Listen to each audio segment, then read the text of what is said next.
Hi friends, good evening. ಎಲ್ಲರೂ ಹೇಗಿದ್ದೀರಾ? ಚೆನ್ನಾಗಿದ್ದೀರಾ ಅಂತ ಭಾವಿಸ್ತಾ ನಾನು ಕೂಡ ತುಂಬಾ ಚೆನ್ನಾಗಿದ್ದೀನಿ. ಫ್ರೆಂಡ್ಸ್, ಇವತ್ತು ಈವ್ನಿಂಗಿಂದ ವ್ಲಾಗ್ನ ಶುರು ಮಾಡಿದ್ದೀನಿ. ರೀಸನ್ ಏನಂದರೆ, ಇವತ್ತು ಮನೆ ಶಿಫ್ಟಿಂಗ್ ಕೆಲಸ ಕೂಡ ಇಟ್ಕೊಂಡಿದ್ದೀವಿ. ಫ್ರೆಂಡ್ಸ್, ನನಗೇನು ಗೊತ್ತು, ಅಪ್ಪು ಇವತ್ತೇ ಎಲ್ಲ ಶಿಫ್ಟ್ ಮಾಡಿಬಿಡೋಣ ಅಂತಾರೆ ಅಂದ್ಬಿಟ್ಟು, ಇಲ್ಲ ನಿಧಾನಕ್ಕೆ ಮಾಡ್ಕೊಳ್ಳೋಣ, ಕಾರಲ್ಲೇ ಸ್ವಲ್ಪ ಎತ್ತಾಕೊಳ್ಳೋಣ ಅಂತ ಹೇಳಿದರು ಅಂದ್ಬಿಟ್ಟು ಫ್ರಿಜ್ಜಲ್ಲಿರೋ ಐಟಮು ಮತ್ತು ಮಿಕ್ಕಿರೋ ಐಟಮು, ಎಕ್ಸ್ಟ್ರಾ ಅಲ್ಲಿ ಇಲ್ಲಿ ಇರೋ ಐಟಮು ನಾನು ಅದು ಯಾವುದೂ ಎತ್ತಿರಲಿಲ್ಲ. ಅಪ್ಪು ಸಡನ್ನಾಗಿ ಬಂದ್ಬಿಟ್ಟು, ಇಲ್ಲ ಅಪ್ಪು ಇವತ್ತು ಶಿಫ್ಟ್ ಮಾಡಿಬಿಡೋಣ ಅಂತ ಹೇಳಿದ್ರು. ಹಾಗಾಗಿ ಅಪ್ಪು ಕೂಡ, ನಾನು ಚಿಕ್ಕಮ್ಮನ ಮನೆಗೆ ಹೋಗಿದ್ದೆ ಫ್ರೆಂಡ್ಸ್. ಮಧ್ಯಾಹ್ನ ಚಿಕ್ಕಮ್ಮನ ಮನೆಯಿಂದ ಕರೆಸ್ಕೊಂಡ್ರು, ಬಾ ಅಪ್ಪು ಎತ್ಬಿಡೋಣ ಅಂತ. ಟೈಮ್ ಆಗಲಿ 5 ಗಂಟೆ ಆಗೋಗ್ಬಿಟ್ಟಿತ್ತು.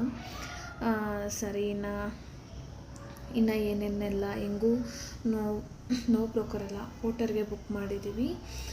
ಪ್ಯಾಕಿಂಗ್ ಮಾಡಿ ನೀಟಾಗಿ ಎತ್ಕೊಂಡು ಹೋಗ್ತಾರೆ. ಸುಮ್ಮನೆ ಕಷ್ಟ ಆಗಿಬಿಡೋದು ಫ್ರೆಂಡ್ಸ್. ಇಲ್ಲ ಅಂದಿದ್ರೆ ಈಗ 2 ಫ್ಲೋರ್ ಎತ್ತಬೇಕಂದ್ರೆ ಅಪ್ಪು ಜೊತೆಗೆ ಇನ್ನೊಬ್ರನ್ನ ಕರ್ಕೊಂಡ್ರು ಕೂಡ ಫ್ರಿಜ್ಜು, ವಾಷಿಂಗ್ ಮಿಷಿನ್ ಎಲ್ಲ ಎತ್ತೋದು ಕಷ್ಟನೇ ಆಗುತ್ತೆ. ಹಂಗಾಗಿ ಪೋಟರ್ನೇ ಬುಕ್ ಮಾಡಪ್ಪು, ಕಾಸು ಹೋದರೆ ಹೋಯ್ತು ಅಂತ ಹೇಳಿ ಪೋಟರ್ನೇ ಬುಕ್ ಮಾಡಲಿಕ್ಕೆ ಹೇಳಿದ್ದೆ.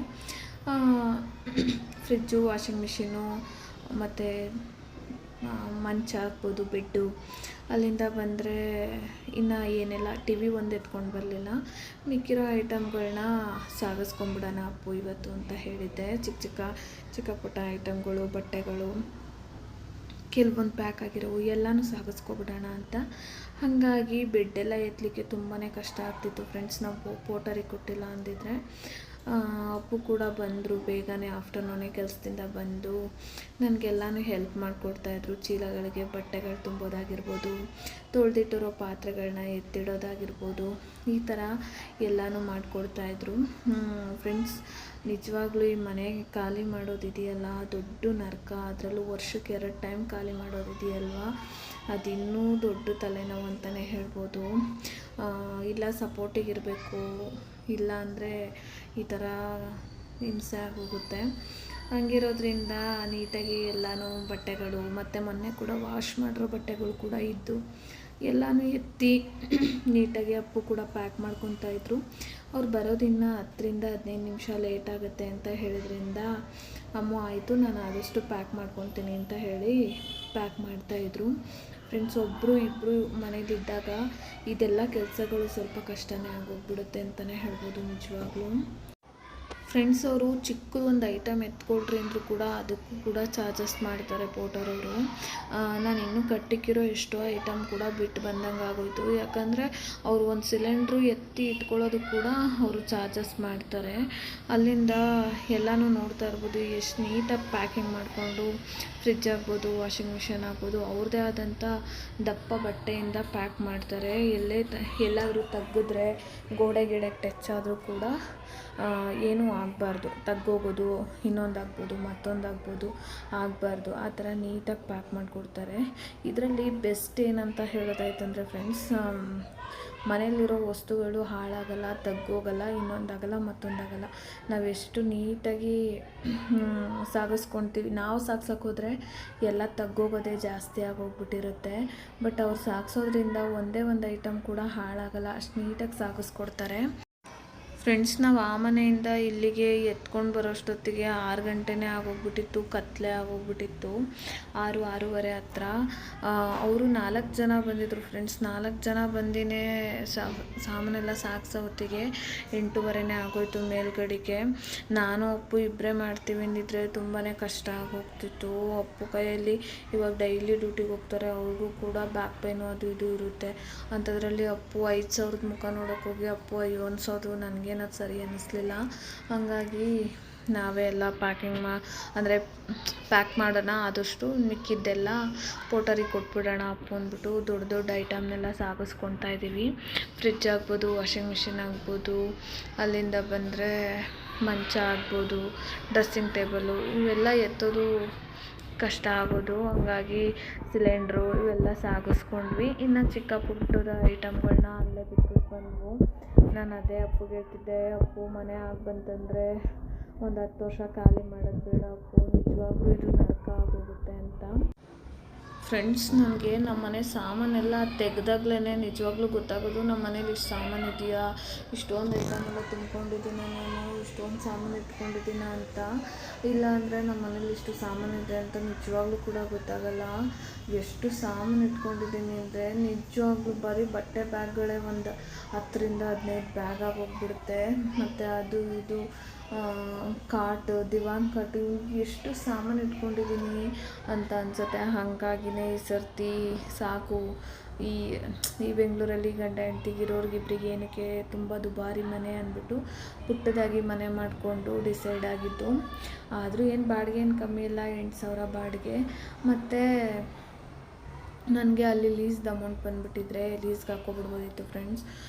ನನಗೆ ಲೀಸ್ದು ಅಮೌಂಟ್ ಇನ್ನೂ ಅಲ್ಲಿ ಬಂದಿಲ್ಲ, 3 ಮಂತ್ಸ್ ಟೈಮ್ ತೊಗೊಂಡಿದ್ದಾರೆ. ಹಾಗಾಗಿ ರೆಂಟಿಗೆ ಬಂದ್ವಿ ಫ್ರೆಂಡ್ಸ್. ಅಲ್ಲಿಂದ ಬಂತಂದರೆ ನೋಡಿ ಎಷ್ಟು ನೀಟಾಗಿ ಶಿಫ್ಟ್ ಮಾಡಿಕೊಡ್ತಾಯಿದ್ದಾರೆ. ನಾವು ಹೇಳಿದ ಜಾಗಕ್ಕೆ ಇಡ್ತಾರೆ, ಈ ಜಾಗಕ್ಕೆ ಇಡಿ ಅಂತ ಹೇಳಿದ್ರೆ ಅದೇ ಜಾಗಕ್ಕೆ ಇಡ್ತಾರೆ. ಸೊ ಅದೇ ರೀತಿಯಾಗಿ ನಾನು ಇಲ್ಲಿಗಿಡಿ ಅಂದರೆ ಅಲ್ಲಿಗೆ ಇಡ್ತಾಯಿದ್ದು. ಸಿಲಿಂಡ್ರು ಕೂಡ ಮಿಸ್ ಆಗಿ ಮೇಲಕ್ಕೆ ಎತ್ಕೊಂಡ್ಬಂದಿದ್ರು. ನಮಗೆ ಸಿಲಿಂಡ್ರ್ ಕಲೆಕ್ಷನ್ನು ಕೆಳಗಡೆನೇ ಇದೆ ಫ್ರೆಂಡ್ಸ್, ಬಟ್ ಇವರು ಮಿಸ್ ಆಗಿಬಿಟ್ಟು ಮರ್ತುಬಿಟ್ಟು ಮೇಲೆ ಎತ್ಕೊಂಡ್ಬಂದಿದ್ದಾರೆ. ಪ್ಲೀಸ್ ಅಣ್ಣ ಕೆಳಗಿಡಿ ಅಂದರೆ ಅವರು ಇಟ್ಟುಕೊಟ್ರು, ಇಲ್ಲ ಅಂತ ಹೇಳಲಿಲ್ಲ ಫ್ರೆಂಡ್ಸ್. ಆದ್ರೂ ಈ ಬೇಬಿ ಕ್ಯಾರಿ ಮಾಡ್ತಿರೋದಕ್ಕೂ ಇವೆಲ್ಲ ತುಂಬ ತೊಂದರೆ ಆಗುತ್ತೆ ಅಂತಲೇ ಹೇಳ್ಬೋದು. ನಾನು ಕೂಡ ಸ್ವಲ್ಪ ಅವ್ರು ತಂದಿಕ್ಕಿರೋದು ಆದಷ್ಟು ಎತ್ತಿಕ್ಕೊಳ್ಳೋದಾಗ್ಬೋದು, ಅವ್ರಿಗೆ ಜಾಗ ಮಾಡ್ಕೊಡೋದಾಗ್ಬೋದು ಎಲ್ಲ ಮಾಡ್ತಾಯಿದ್ದೆ. ನನ್ನ ಪುಣ್ಯ ಏನಂದರೆ ದಿನ ಮಳೆ ಬರುತ್ತೆ ಫ್ರೆಂಡ್ಸ್. ಸಂಜೆ ಆದ ತಕ್ಷಣ ನೆನ್ನೆ ಮಳೆನೇ ಇಲ್ಲ, ಅದೇ ಪುಣ್ಯ ಅಂತಲೇ ಹೇಳ್ಬೋದು. ತುಂಬ ಮಳೆ ಬರುತ್ತೆ. ಇವತ್ತು ಕೂಡ ಅಷ್ಟೇ ತುಂಬ ಮಳೆ ಇತ್ತು. ಎಲ್ಲ ಕೆಲಸ ಮುಗಿಸ್ಕೊತಾ ಇದ್ದೀನಿ ಫ್ರೆಂಡ್ಸ್. ಆದ್ರೂ ಯಾರಾದರೂ ಹೆಲ್ಪಿಗಿದ್ರೆ ಚೆನ್ನಾಗಿರುತ್ತಲ್ವ ಅಂತ ಅನಿಸುತ್ತೆ ಎಲ್ಲೋ ಒಂದು ಕಡೆ ಫ್ರೆಂಡ್ಸ್. ಬೆಂಗಳೂರು ಜೀವನ ಹಳ್ಳಿ ಕಡೆ ಇರೋರು ಹೇಳ್ತಾರೆ, ಅಯ್ಯೋ ನೀವೇನಪ್ಪ ಬೆಂಗಳೂರಲ್ಲಿದ್ದೀರಾ, ಸುಖವಾಗಿದ್ದೀರಾ ಅಂತ ಹೇಳ್ತಾರೆ. ಬೆಂಗಳೂರು ಜೀವನದಷ್ಟು ನರ್ಕದ ಜೀವನ ಯಾವುದೂ ಇಲ್ಲ ಅಂತಲೇ ಹೇಳ್ಬೋದು. ಇಲ್ಲಿ ನಂದು ಅಂತ ಸ್ವಂತವಾದ್ದೇನೂ ಇರಲ್ಲ. ಅಂದರೆ ಮನೆಗಿಕ್ಕೋ ಸಾಮಾನು ಅಷ್ಟೇ ಇರುತ್ತೆ. ಇವತ್ತು ಸಾಮಾನು ಎತ್ಕೊಂಡು ಹೋಗ್ರಿ ಅಂದರೂ ಕೂಡ ನಾವು ಹೋಗಲೇಬೇಕು, ಆ ಥರ ಪರಿಸ್ಥಿತಿ ಲೀಡ್ ಮಾಡ್ತಿರ್ತೀವಿ ಲೈಫ್ನ.